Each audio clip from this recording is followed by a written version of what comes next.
Rita was busy pulling the weeds out of her flower garden when she first heard the cries for help coming from the woods behind her house. At first, she thought it was just the call of a strange bird. Her hearing wasn't quite what it used to be after 57 years. But eventually, she realized it was the sound of someone in trouble who needed her help. Normally, she would have gone inside and made her husband Stanley go investigate. But considering the fact that it sounded like the cries were coming from a little girl, she threw caution to the wind and headed into the woods herself. The police sounded urgent, and she didn't want to waste time going inside to get Stanley if some little girl's life could be on the line. She knew that he was napping on the couch, and since it was so hard to wake him up, she figured the poor little girl would probably be dead by the time he got there. She walked into the woods and headed towards the direction that the cries for help were coming from.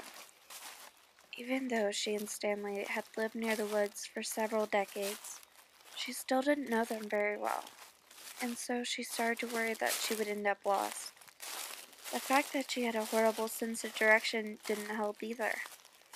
More than once, as she trekked deeper and deeper into the woods, she considered turning around and heading back to the house, taking her chances with waking up Stanley. But every time she heard the sheer terror in another of the girl's cries, she forced herself to keep moving forward. She walked for several more minutes and felt a little better about things once she noticed that the girl's pleas were getting louder, which meant she was moving in the right direction. She only hoped she would be able to find the way out of the woods later. Having to spend the night lost in the dark, creepy woods didn't sound like much fun to her. After making her way through a thick patch of trees, she came across a sight that elicited a loud gasp. There was a little girl, around 6 or 7, who had been beaten unmercifully and tied to a tree. Her face was bruised and swollen, her blonde hair stained and matted with blood, her clothes ripped and muddy. Just the sight of the little girl, living proof that someone could do such a thing, made Rita want to cry. She couldn't comprehend how anyone could commit such horrible acts against such a cute little girl. And the more she thought about it, the more her sadness was replaced with anger. "Oh my God, child!" Rita said, as she put a comforting hand on the girl's shoulder. "Don't worry, I'm here. I'm going to help you. You're safe now." "Please help me," the little girl replied.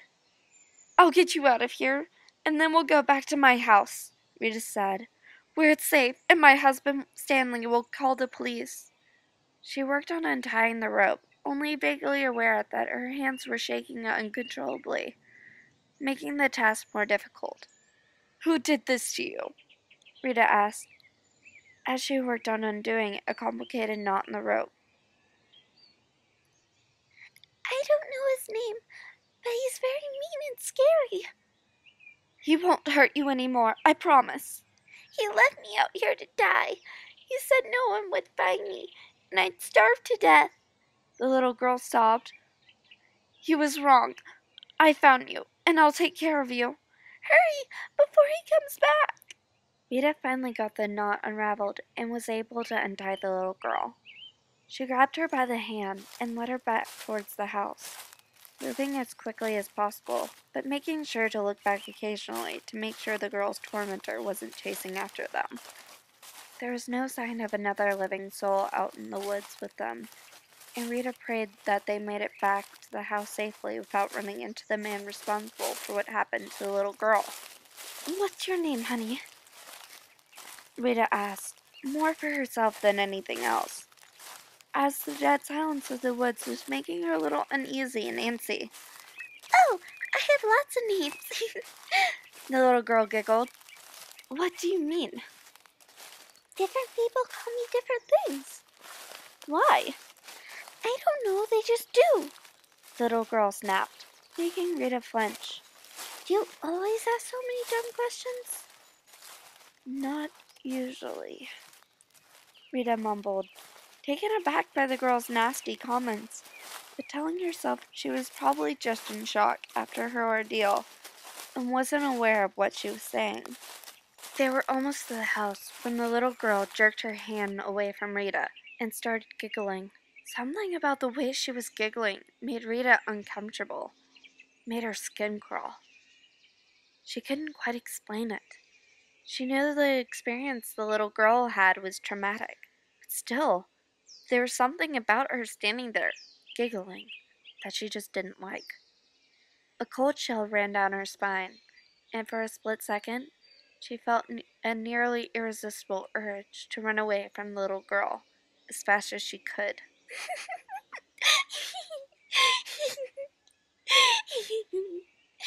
Thank you for saving me. But there's something I really need to tell you, the little girl chirped. What do you need to tell me? Rita croaked, turning to face her. I was tied to that tree for a reason. Half an hour later, a man was taking a walk in the same neighborhood. He had woken up late from a nap, expecting to find his wife preparing dinner, but instead found the house empty. A cursory inspection of his yard revealed that she was not in their garden either, or on their property at all. Figuring she had gone out for a stroll, he slipped on his jacket and took off, expecting to catch up with her before long. The man was just turning a corner at the end of their block, near an entrance to the forest that surrounded their neighborhood, when he first heard the cries for help coming from the woods. At first he mistook it for some sort of bird, but then realized it was the sound of someone in distress. Normally, he would have gone inside and asked his wife to phone the police before going out to investigate such a disturbance. But as she was nowhere to be found and the cry sounded urgent, he chose to head into the woods alone. He walked into the woods and headed towards the direction that the cries for help were coming from. A few hundred yards in, he came across the source of the cries. A little girl, tied to a tree, soaked in blood from head to toe. As he approached, the little girl lifted her head weakly, asking, Who, who are you? Stanley, the man said. My name's Stanley, and don't you worry, little girl. You're safe now. Hold still while I get you down from there. Stanley wasn't exactly sure, but he thought he saw the little girl's lip part into something like a grin. Her teeth showed when she smiled, though they were obscured by the blood in her mouth. He smiled widely as he undid the knots in the rope. Stanley's wife would be so proud of him when she got home, to know that he helped save someone's life. He couldn't wait to tell her.